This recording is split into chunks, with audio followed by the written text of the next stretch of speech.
guhit, straight, then gitna. Hand. Sunod naman ang gray. Pahalang ha, kapag magsusulat ka ng A, hindi siya pa-straight, para siyang pahalang. Parang boto naman. Yeah, parang boto.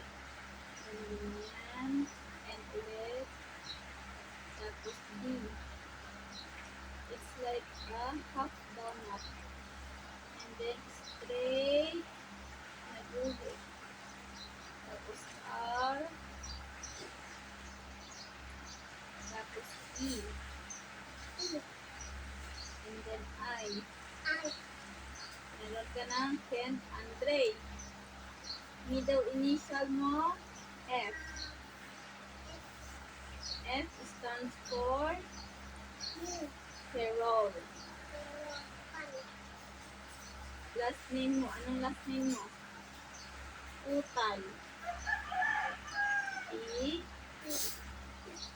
U. T. A.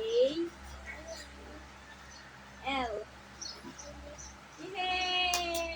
Very good. Ang galing. Ang galing ng bata. Napunin. That's okay. Ayan. Tinuturuan siya ng mami niya magsulat ng pangalan. Para pag pumasok siya sa school, marunong na siya sumulat. Para pag pinasulat ng teacher yung pangalan, alam niya. Matalino yan. 1, 2, 3. Si Baby Andre matalino. Guhit.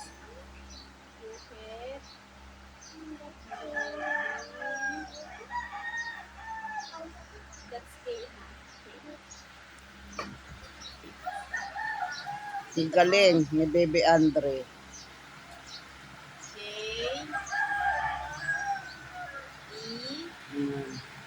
Susulat sila, tinuturuan ni mami niya. N. Tingnan mo. Focus ka.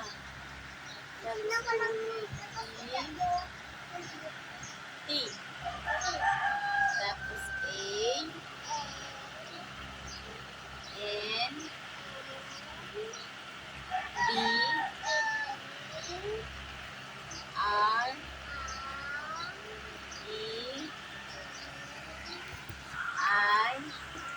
Sa susunod, ako naman turuan mo ha, mami ha.